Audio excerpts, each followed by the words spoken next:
forgot the books. Move around on the chair. Hey, this is Rachel, Moonlight Library. I'm here to talk to you today about my September wrap-up. I keep wanting to call it my October wrap-up because guess what? It is October now and spooky scary season. My favorite added was some little pumpkins. Also, look at what my boyfriend made me. And he welded it. He's working on his welding. So, Moonlight Library. Super cute. So, for my September wrap-up, I was thinking since it's already October and I already have spooky vibe going on, I kind of want, I'm going to do it, so I don't mean I kind of want, this is what I'm going to do. So what I'm going to do is, bear with me here, for each of the books I read in September, I'm going to tell you the scariest element of them. You might ask, did you read a lot of horror in September? No, I really did not. But everything has a little scary outline to it. You know what I mean? So, I only read 7 books in September. A little less than usual. Or a little more than usual. I don't know. So only 7 books. No graphic novels. Some nonfiction. Some fiction. No young adult that I can think of. No. Okay, I'm completely sure I did not read any young adult. I only physically own 2 of the books. These are the 2. I physically read. I'm like, how many books did you physically read? 3 books. I listened to 4 audiobooks. Kind of giving you an overview. So, I need a place to set the books. Just like teeter them on an edge. That works. Oh, whoopsies. Things are falling. So, the first book I read in September was for my book club. It was my choice. If you watched my birthday vlog, you would have seen me start to read it. I did not get very far in it. It's kind of funny because there were a lot of birthdays in this book. Such a Fun Age by Kiley, Reid. We had this book at the library since it came out, but it was one of those books that came out, no one was on hold for it. It was just sitting there all the time, and then like Reese puts it in her book club and everyone's like, give me it, I need this book, my book. So it's like months and months of it being on this extraordinary hold list all of a sudden. And I'm like, that book was sitting on the shelf and everyone was ignoring it. I mean, I guess I did too. But I just like didn't know what it was about. I was like, contemporary romance. That's what it looks like. Not a contemporary romance. Contemporary, sure. But most people explain it by talking about the opening to this book. And the opening is this girl, Amira, goes to a grocery store. She's black. She's nannying or babysitting. Not quite a nanny yet. Not quite a nanny. She's babysitting for this wealthy white family or like upper middle class, I guess. So she takes the child, Briar, to this grocery store because they're having a family emergency, and the mother, Alex, I don't know. It's Alex, but she like says it like Alex.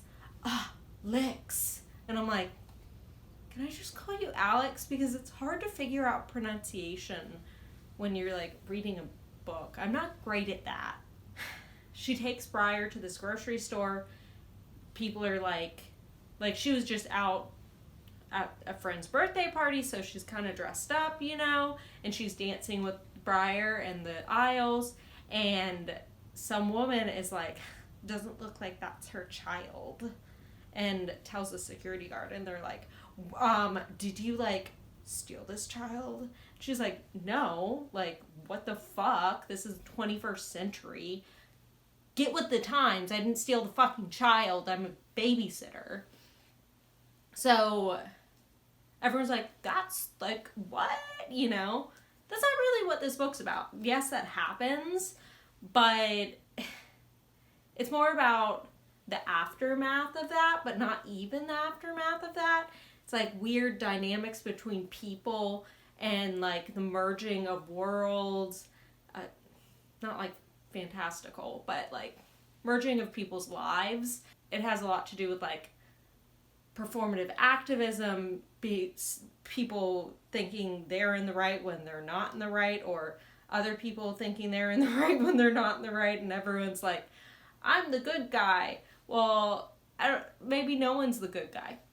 Maybe, who knows? It's about white savior complex, I guess you would call it. And it is a roller coaster. It has you hanging on the edge of your seat, and the ending was just like superb. Like superb. Kiley, Reid, you did it. I'm so glad I picked this book up. Yeah. There you go. I gave it 4 stars because there were moments where it was like, there were moments where I saw that it could be a little better, or I wouldn't say it's one of my favorite books. Kind of like, I sped right through it. It was really good, well written, all of that. But there were little things that I was just like, So it got a 4. 4 is wonderful. 4 means I loved it. So I did love it. There you go. So, lastly, the last thing I will tell you in each one, what was the scary thing about this book to me? What was the scary thing?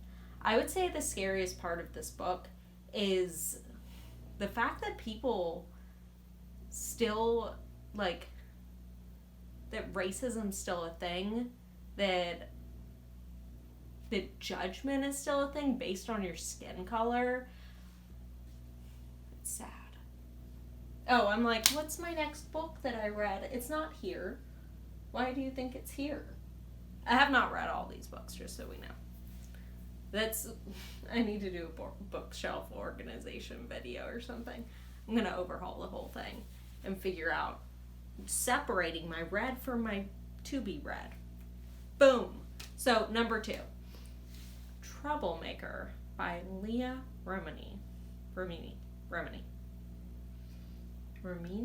Maybe I should have looked it up before I started filming, but I totally forgot.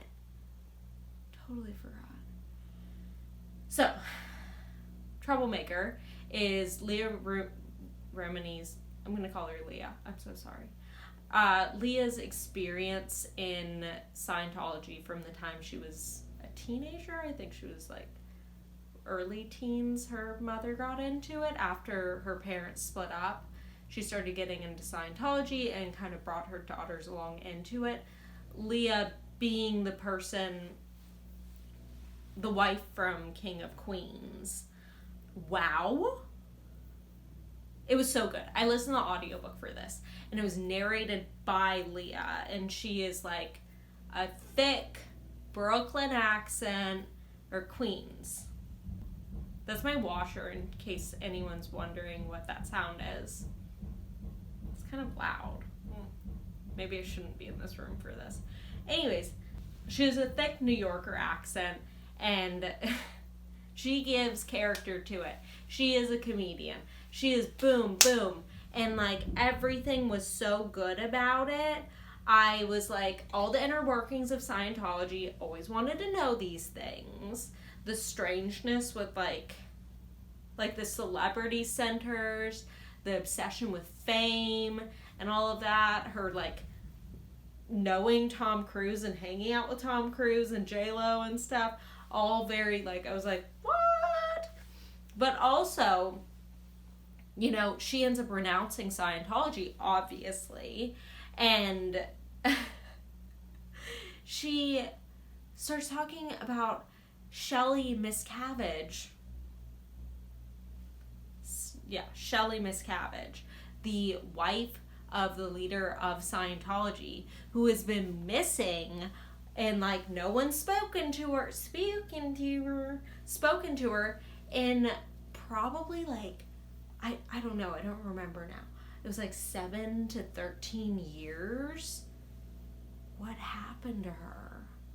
Where did she go? No one will answer to it. Is there an investigation? Leah opened an investigation. That wasn't really like the biggest point in this, but I was like, whoa, I'm interested. What's going on there? Anyways, very good memoir. I don't read too many memoirs, but sometimes I'm like, I'm in the mood. Let's do it. Oh, I gave Troublemaker 5 stars. And the other thing, the scariest part of Troublemaker is the fact that, like, what happened to Shelley Miscavige.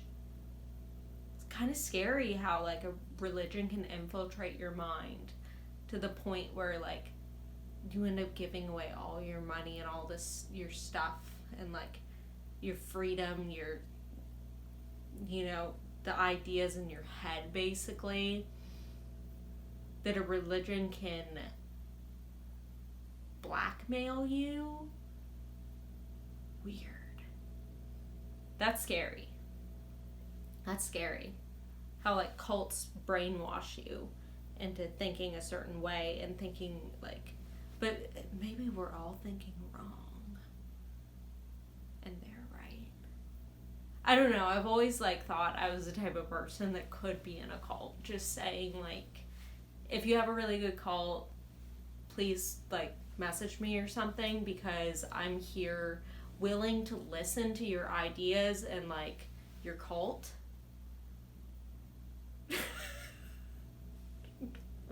What was that? On we go. Okay. Number 3. Leftovers by Tom Perrotta. Perrotta? Yeah. Tom Perrotta. Perrotta? Stacy Perrotta. I don't even know who Stacy Perrotta is. Oh, he's a skateboarder. Yeah. Sick moves. You can't see my legs right now, but whatever. I was doing like 6 skateboarding moves. Boom. The Leftovers.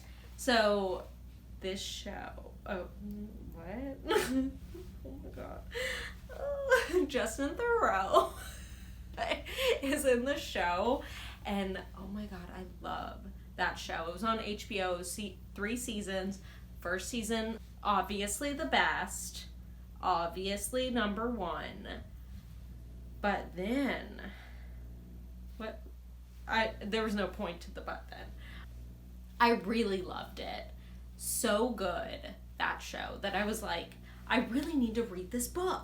I kept thinking to myself, Rachel, why have you not read the book? And then I did. Listen to the audiobook. That's a phone. This is how I listen to audiobooks. I'm like, hey, what's up, audio? Yeah? Yeah. Oh my god. Then she did what? Anyways. The book, I was going to say the show again. The book was, the whole premise is if 1% of the population one day, just a normal day, nothing happens, 1% of the population disappears. So obviously that's 1 in every 100 if you don't know math and you don't know ratios. So, 1 in every 100 people disappear. What happens after the people who are left over? And yes, at one point they do talk about eating leftovers. So, kind of interesting. So it follows this family, and it's a mom, Lori, a dad. You'd think I remember his name, Justin Theroux. A dad,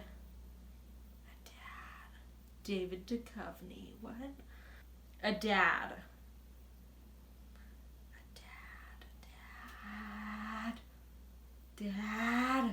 Dad? I was going to say Tom, but that's the name of the author. Okay. Nope. Okay. So, the family's called the Garveys. Lori the mom. Kevin the dad. Jill the daughter. And we have Tom the son. I was right on the Tom part. Okay, So there's a cult in this book. There is Kevin's a mayor. Jill is like a teenager just living her life and like trying to, what do I do? Lori, the mother, she has decided to join the cult. So she's gone. You get it from everyone's perspective, this book. It's like, gives you everyone. So mother's gone. It's now just Kevin and Jill. And then Tom, the son, he's also kind of joined a cult to this guy who, like, gives hugs. That's all I'll say about that. It's really weird. So it's about family dynamics. It's about grief. It's about loss. It's about coping with change. Even though they didn't lose anyone in their families, they still have to cope with the change of the world and the grief of that everyone feels. Then you also have Nora, who's an outside perspective that... Love Nora. She's also in the town, and she kind of plays into their family at points. And she lost her husband, her son, and her daughter. So it's interesting, the comparison between Lori, who lost no one, and has kind of like gone like, oh my God, what do I do with my life? I'm joining the guilty remnant. To Nora, who lost everyone and is still living her life like a person, and having to deal with that grief. And like both of them, basically everyone, you're allowed to feel grief even if there's not a reason. I gave it 5 stars. I thought it was really good. Interesting ending. It's like, it was supposed to be a comedy apocalypse novel, but that's not what it turned out to be for him when he was writing it. I don't know, I really liked it. It wasn't like, so like, oh, super apocalypse. It's like normal every day, but still, a lot of people disappeared. What's that? 5 stars, really fucking good. Loved it. Scariest part of it. Scariest part of The Leftovers is the fact that I want more and there's not going to be more. Was the book itself scary? No. Does this premise seem scary? Maybe. It's kind of scary to think could something like that happen? That would be scary. Agree. Number 4, Ninth House by Leigh Bardugo. So, this is kind of funny. I got this through Book of the Month, not a sponsor, last year. November 2019. I might work at a library and I see a lot of books come through. And funny enough, I knew what Six of Crows was. Like, I knew it was a book that people liked and like a series, I believe. Don't shame me. But not until I started watching BookTube was I like, oh, or like got more invested in it. Was I like, oh, that's who Leigh Bardugo is. And I was reading this book, having not looked at the author. I hadn't even noticed this. It was just like Ninth House, Scary Snake. And I was like, I want to read Ninth House with the Scary Snake. So I was reading this book, and then someone was like, oh, that's Ninth House by Leigh Bardugo. And I was like, oh, you know this? And they're like, Leigh Bardugo, like Six of Crows. And I was like, oh, yeah, I get you there. So, Ninth House is this book about Yale, set at Yale. It's kind of like, everyone says dark academia. So it's kind of like haunting, gothic, dark, creepy vibes. But at the same time, set in a college town, on a college campus. It's all Yale secret society houses. There are 8 of them, and then there's the 9th one that like oversees them, and all the other 8 houses do their like occult stuff, like ooh, demons, magic, boom. It follows Galaxy Stern, aka Alex Stern. It's about her and then this guy that's her mentor has gone missing. He's lost, I guess. His name's Darlington, and it's kind of like got mystery to it. It's got suspense to it. It's got magic, it's got fantasy, it's got a lot of stuff going in there. Kind of hard for me to get through. I did enjoy it. I had a really big problem though with part of something that happened in the plot. I'm going to tell you some spoilers for a section that I had a little bit of a problem with. That's your warning, so skip ahead like 20 seconds if you don't want to hear this. There you go. So there's this moment where there's like a side character who Alex is close with, but like something happens. The side character ends up getting raped. She gets roofied sort of thing. She doesn't remember what happened and ends up getting a video of it. Then what happens is Alex takes revenge on the person, and then the other girl is like super sad, you know, like what happened. She's scared that everyone's gonna find out. And then there's like some prank video that goes out that Alex has made of this guy, and the girl's like, haha, oh, what, it's so funny, you told me you'd do something or something like that. And she's totally fine, like just totally fine all of a sudden, like she hadn't been raped. And I was like, where did that go? And then not even like 5 days later, she's saying, you want to go to another frat party? What?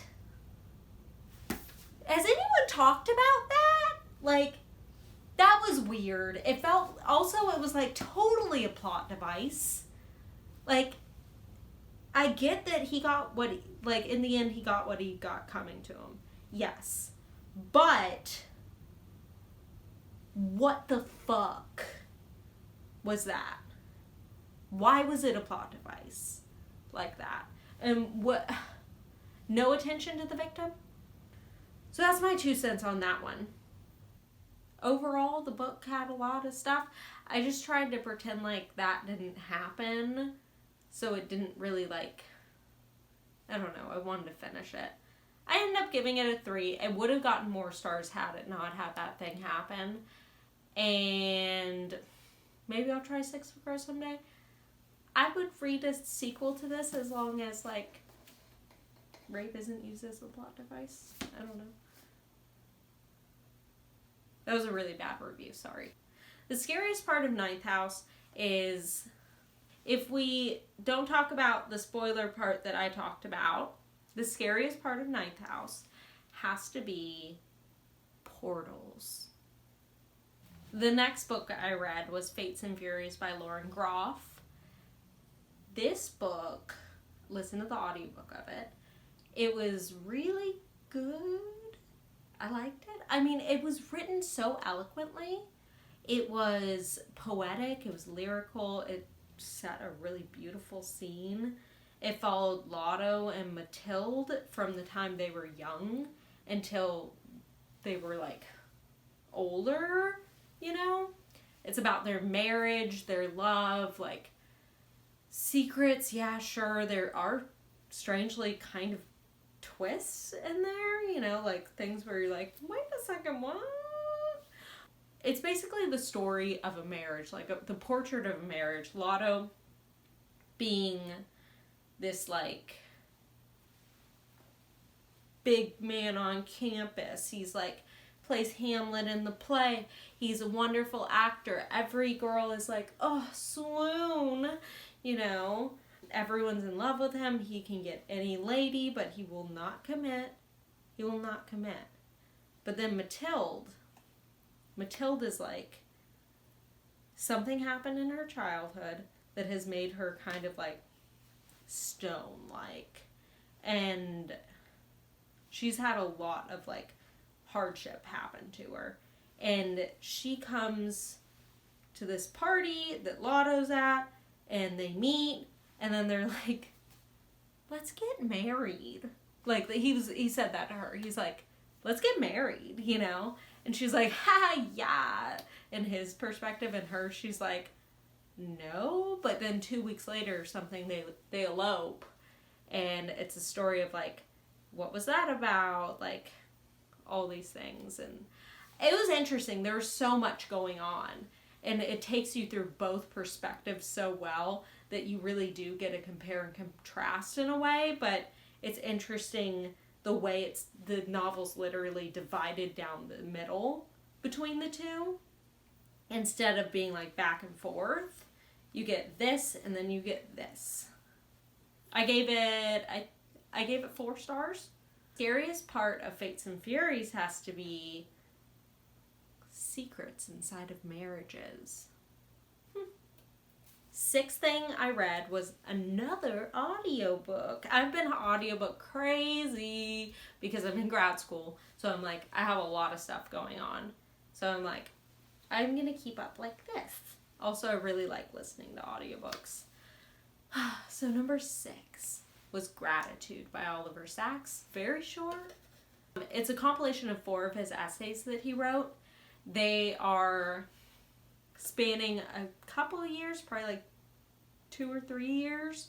The first one is his 80th birthday, and then the next one and like talking about growing old and all of that. And I believe the next one is The Story of My Life, I think it was called, where he's diagnosed with cancer. I think it was pancreatic cancer, and it's him thinking back on, reflecting on his life. He was a neurosurgeon, and he wrote a lot of books, including The Man Who Mistook His Wife for a Hat. I've always wanted to read that. Oliver Sacks has since passed away since completing this. It's just basically gratitude on his life, how he's grateful for the life he lived. It's really beautiful. I give it 5 stars. Scariest part of this book has to be death. Number 7, the 7th book. Last book I read. This I did read a physical copy of, but I got it through the library. If you saw my last vlog, it was just a reading vlog, then you would have seen me read like the entire book. Did I give a reflection on it? I don't remember. Maybe. So it's about this tech company. One by One, Ruth Ware. Ruth Ware writes mysteries, obviously. If you don't know that, then can't help you there. I'm kidding, I can. Go look her up.